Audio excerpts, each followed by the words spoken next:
at napindot mo tong video na to, kaya ngayon gusto mong matutunan paano linisan ang sidings nyo. Ito lang naman yung kailangan white tool. Tara, tuturuan ko kayo paano baklasin ang sidings at lilinisan natin ito DIY.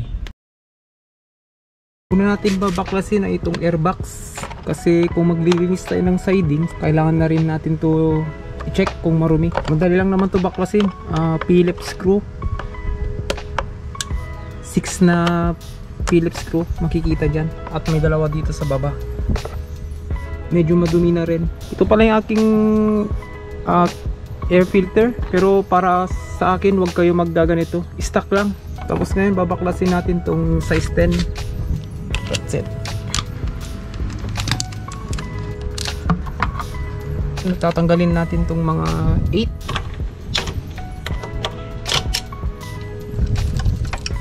Tanggal natin yan.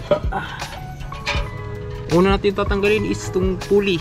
Kaya meron tayong white tool para dito mga pus. Tapos kailangan natin ng size 17 ratset.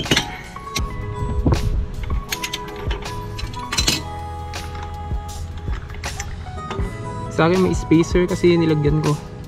Yan, marumi siya ngayon, marumi. Tapos may isang spacer dito. Diyan lang yan, baka mapagbaliktad. Sobrang dumi. Tapos dito naman sa likod mga pus, tatanggalin din natin yan. Gagamit tayo ng size 24.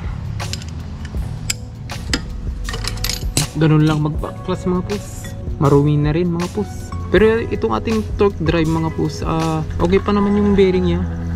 Kaya di ko natulinisan ang gasolina. Kasi napansin ko kung lilinisan natin ng gasolina to sa torque drive nya, lalo di natin maiwasan na mapunta dito yung gas sa may bearing. Parang dun siya nagsisimula magsira, kaya di ko na siya nililinisan. Nilinisan ko na lang siya gamit pamunas, tapos lagyan ko ulit ng grasa. Mamaya papakita ko sa inyo. At ayan, nabaklas na natin. Ganyan siya kadumi. Sa akin kasi mga pus, kung naglilinis ako ng sidings, pero yung may bearing wag yung torque drive, tapos wag yung bell. Ako kung naglilinis kasi ako ng sidings, gamit ko is Joy. Hindi ako nagagamit ng gas. DIY nga eh. Kaya ngayon maglalaba pa tayo ng sidings. Kahit yung belt.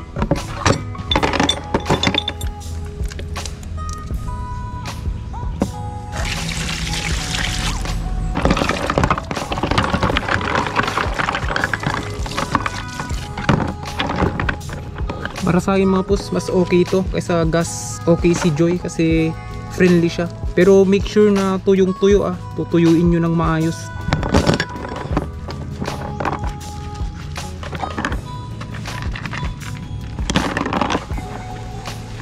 Pagkatapos po syempre hugasan na natin siya ng tubig na malinis.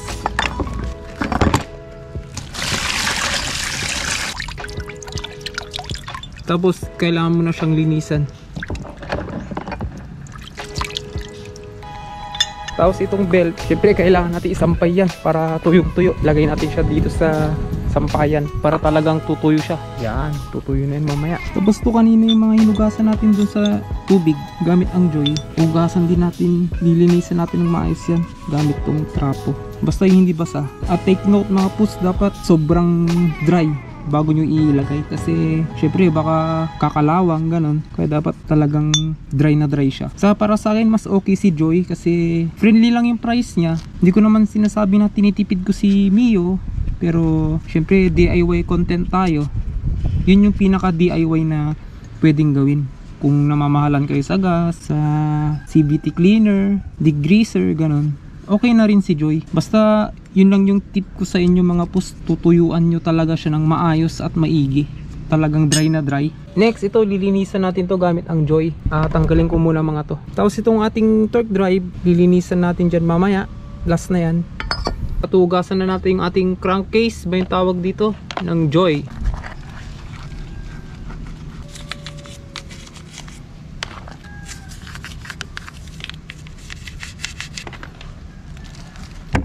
Medyo ingat-ingat sa paghugas mga pus, matalim yung mga edge nya.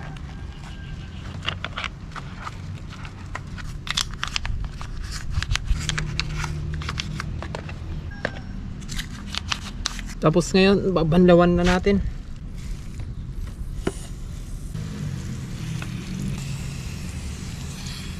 Pagtapos natin banlawan mga pus, kung meron kayong ganito, chamois yung tawag dito, nakaka-absorb ng tubig to. Ito yung mas okay na ilinis dito. Okay rin yung mga basahan, yung nakaka-absorb ng tubig. Kung wala tayong compressor, pwede na to. Mas mabilis siya mag-absorb ng tubig. Tapos dito sa ating airbox, ito na rin yung gagawin natin. Ito na rin yung gagamitin natin panghugas dito sa loob. At ayan mga pus, malinis na siya. Itong torque drive natin mga pus, hindi ko na siya bubuksan kasi kakaripak ko lang last week. Pero tuturo ko na rin sa inyo. Parang yung sabi ko na kanina, itong mga bearing nya, dalawa yan, ito yung maliit, ito yung malaki. Kung naglilinis ako ng torque drive, hindi ko na siya binubuhusan ng gas.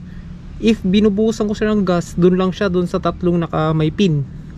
Pero dito, baka kasi mapunta, base sa experience ko, yung gas, pupunta siya sa bearing, dun siya nasisira. Kaya ginagawa ko ngayon is nilalagyan ko na lang siya ng grasa. And ganito ako maglagay ng grasa dito sa maliit na bearing. Lalagyan mo lang siya dito mga pus, kasi dito siya nag-i-stay. Lagyan mo lang siya ng medyo maraming grasa. Ganyan. Ilalagay mo lang siyang ganyan. Push mo lang siyang ganyan, tapos ikot-ikot mo. Okay na yan. Kakainin na niya yung grasa sa loob. O, di ba?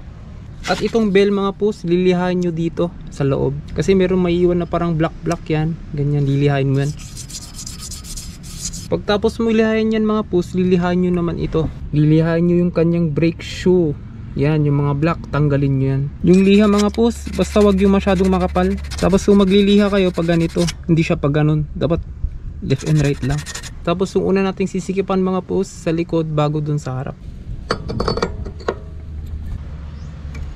Tapos kung ibabalik na yung mga laman dito sa pulley, para sa akin mga pus, lagyan nyo ng konting grasa dito sa kanyang axle. Gamit natin ay Joy. Tapos mga pus, kung magbabalik ka ng bola, naka-combi ako ng 910. Dito yung 9, dito yung 10. Magaan sa left, tapos sa right yung mabigat.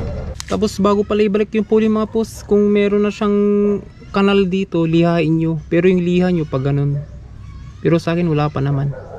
Tapos yung kanyang, di ko na alam nung tawag dito, lagyan nyo ng konting grasa.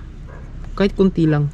Tapos yung kanyang spacer, nilalagyan ko yung spacer sa akin para malakas yung arangkada. Pero mga pus, make sure na tuyo to, tuyo siya. Tapos tong sa loob, lalo na yung belt kasi nilabahan natin.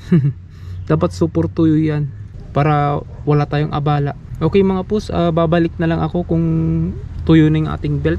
At ayun mga pus, after 1 hour, kung ibabalik mo na yung belt mo mga pus, tinan nyo na rin, iganito nyo kung pwede pa. Yan, pwede pa siya. Kung may crack-crack na dyan sa gitna nya, meaning kailangan mo na magpalit ang belt. Tapos kung magbabalik kayo ng belt mga pus, meron tong arrow, kasi ganun yung ikot nya. Yan yung susundin natin. Make sure na tuyong-tuyo yung belt mga pus, kasi mahirap na. Tubig yan. Babalik na natin siya mga pus.